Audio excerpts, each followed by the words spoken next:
ప్రియ భగవద్బంధువులారా, ఈరోజు మన యొక్క అంశం ఏమిటి అంటే కదిలే వస్తువు, కదలని వస్తువు. ఈ రెండిటి మధ్య ఉన్నటువంటి భేదం ఏమిటో ఈరోజు తెలుసుకోబోతూ ఉన్నాం.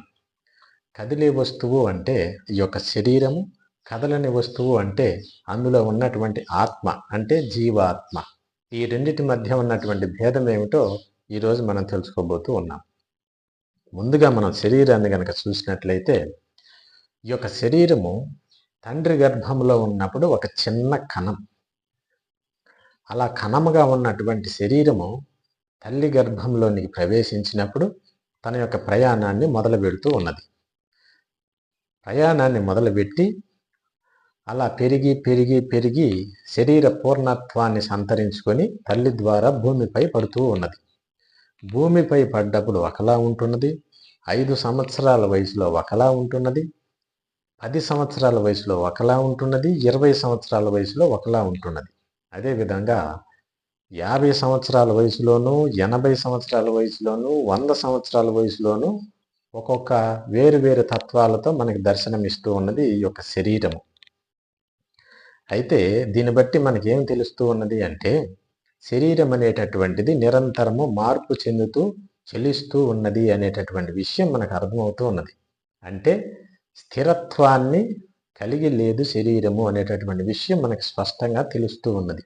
అయితే ఇలా చలనాన్ని కలిగి నిరంతరము మార్పులు చెందుతూ ఉన్నటువంటి యొక్క శరీరమునందు స్థిరమైనటువంటి వస్తువు అంటే ఆత్మ అనేటటువంటి వస్తువు ఒకటి ఉన్నది. ఆ వస్తువే నేను నేను నేను అనేటటువంటి స్థిరత్వాన్ని కలిగినటువంటి వస్తువు. ఈ యొక్క నేను నేను అనేటటువంటి వస్తువు తండ్రి గర్భంలో ఉన్నప్పుడు ఒకలానే ఉంటున్నది, తల్లి గర్భంలోకి ప్రవేశించినప్పుడు ఒకలానే ఉంటున్నది, తల్లి ద్వారా వేరే భూమి మీద పడ్డప్పుడు నేను అనేటటువంటి తత్వంలో ఏ మార్పు లేకుండా ఉంటూ ఉన్నది. 5 సంవత్సరాల వయసులో నేను అనే దానిలో మార్పు లేదు, 10 సంవత్సరాల వయసులో నేను అనేటటువంటి దానిలో మార్పు లేదు. అదేవిధంగా 50 సంవత్సరాలప్పుడు, 80 సంవత్సరాలప్పుడు, 100 సంవత్సరాల వయసులో కూడా నేను నేను అనేటటువంటి తత్వంలో ఎటువంటి మార్పు లేదు. కనుక నిరంతరము మార్పులు చెందుతూ చెలుస్తూ ఉన్నటువంటి యొక్క శరీరమునందు నేను నేను నేను అనేటటువంటి తత్వానికి ఎటువంటి మార్పు లేకుండా స్థిరత్వాన్ని కలిగి ఎల్లప్పుడూ ఉంటున్నది. అయితే ఇక్కడ మనకి అర్థం అవ్వాల్సినటువంటి విషయం ఏమిటి అంటే ఇలా కదిలే వస్తువు, కదలని వస్తువు రెండూ కూడా ఏకమై శరీరమునందు మనకు దర్శనమిస్తూ ఉన్నాయి, శరీరముగా మనకు దర్శనం అవుతూ ఉన్నాయి. ఏ విధంగా అని గనక మనం ఉదాహరణకు చూసినట్లయితే చక్కెర యందు తీపి అనేటటువంటి గుణము దాగి ఉంటుంది. అయితే చక్కెర అనేటటువంటి పదార్థము నుండి తీపి అనేటటువంటి గుణాన్ని మనం ఏ విధంగా అయితే వేరు చేయలేమో ఆ విధంగా ఈ కదిలే శరీరము, కదలనటువంటి నేను నేను అనేటటువంటి తత్వాన్ని కలిగిన ఆత్మ ఏకమై శరీరమునందు మనకు దర్శనమిస్తూ ఉన్నాయి. వీటిని వేరు చేయడమే మనం చేయాల్సినటువంటి ముఖ్యమైనటువంటి పని. వీటిని గురువుల ద్వారా జ్ఞానాన్ని పొంది విచక్షణతో శరీరతత్వానికి సంబంధించినటువంటి గుణాలేమిటి, స్వభావమేమిటి, లక్షణాలేమిటి అని తెలుసుకోవాలి. అదేవిధంగా ఆత్మకు సంబంధించినటువంటి గుణాలేమిటి, స్వభావమేమిటి, లక్షణాలేమిటి అనేటటువంటి దానిని వేరు చేసుకోవాలి. ఈ విధంగా వేరు చేసేటటువంటి తత్వాన్ని మనం సాధించినప్పుడే మన యొక్క జీవితం అనేటటువంటిది పరిపూర్ణత సంతరించుకుంటుంది. కనుక గురువుల ద్వారా జ్ఞానాన్ని పొంది విచక్షణ జ్ఞానముతో ఈ రెండింటి మధ్య ఉన్నటువంటి భేదాన్ని గ్రహించి దేని తత్వానికి సంబంధించిన ఆ తత్వానికి సంబంధించిన గుణాలను వేరు చేసినప్పుడే ఈ యొక్క మానవ జీవితం అనేటటువంటిది పరిపూర్ణత సంతరించుకుంటుంది. అయితే ఈ విధంగా వేరు చేయడం అనేటటువంటిది అంత సులభమైతే ఏమీ కాదు. ఎందుకు అంటే ప్రపంచ సంబంధమైనటువంటి విషయ వృత్తులే మనలో నిండుకుని ఉంటాయి. మనకు ఉగప్రాయం వచ్చినప్పటి నుంచి కూడా బహిర్ముఖంగా ప్రయాణించి ప్రపంచ సంబంధాన్ని కలిగి ఉండడం ద్వారా ఇటువంటి విషయ వృత్తులే మనలో పేరుకుని ఉంటాయి. ఈ విధంగా బహిర్ముఖంగా ప్రయాణించినంత కాలము మన యొక్క దృష్టి ప్రపంచ సంబంధమైన మన యొక్క శరీర సంబంధమైనటువంటి జ్ఞానాన్నే కలిగి ఉంటుంది తప్ప ఆత్మకు సంబంధించినటువంటి జ్ఞానము బహిర్ముఖంగా ప్రయాణించడం ద్వారా ఏమాత్రము లభించదు. కనుక నేను నేను అనేటటువంటి ఆత్మ వస్తువుకు సంబంధించినటువంటి జ్ఞానం ఎలా లభిస్తుంది అని కనుక మనకు ప్రశ్న ఉన్నట్లయితే ఆ ప్రశ్నకి సమాధానం బహిర్ముఖ ప్రయాణాన్ని వదిలి అంతర్ముఖ ప్రయాణాన్ని మొదలుపెట్టడమే.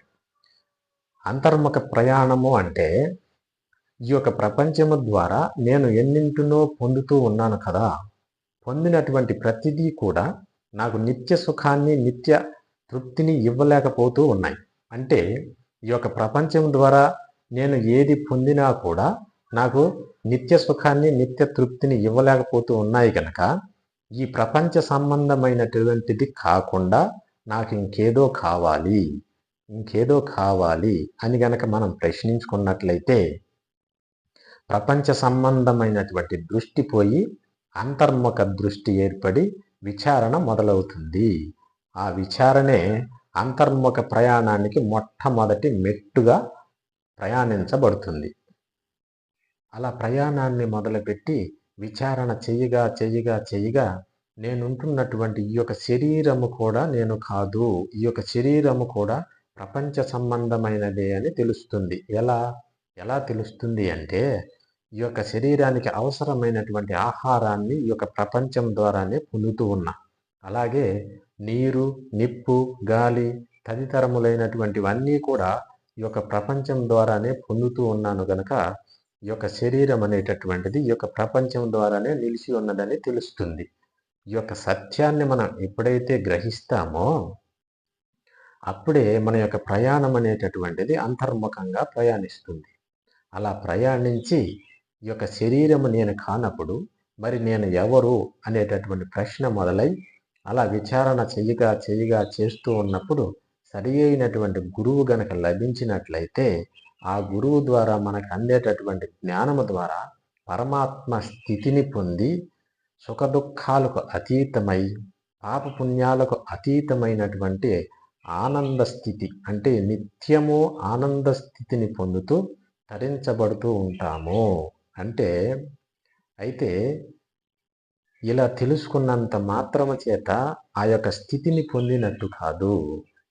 ఆ యొక్క స్థితిని పొందడానికి నిరంతరమైనటువంటి సాధన, నిరంతరమైనటువంటి అభ్యాసము నిరంతరము కొనసాగుతూనే ఉండాలి. అలా కొనసాగినప్పుడే ఆ స్థితిని మనం పొంది తరించబడతాము. అదే జీవుని యొక్క అంతిమ స్థితి. అదే జీవుడు చేరాల్సినటువంటి పరమైనటువంటి స్థితి. కనుక పరమాత్మ స్థితిని పొందడము అంటే తెలుసుకున్నంత సులభమైతే ఏమీ కాదు. ఆ స్థితిని పొందాలి అంటే నిరంతరమైనటువంటి సాధనతో కూడుకున్న మన యొక్క ప్రయాణం కొనసాగాలి. ఆ పవిత్రత భావన మనలో కలగాలి. సర్వవ్యాపకుడైనటువంటి పరమాత్మను ఎక్కడ పడితే అక్కడ దర్శించగలిగేటటువంటి దర్శన గుణం మనలో కలగాలి. ఆ పవిత్రత భావన మనలో రావాలి. ఆ పవిత్రత భావన మనలో రానంత వరకు ఆ స్థితిని మనం పొందలేము.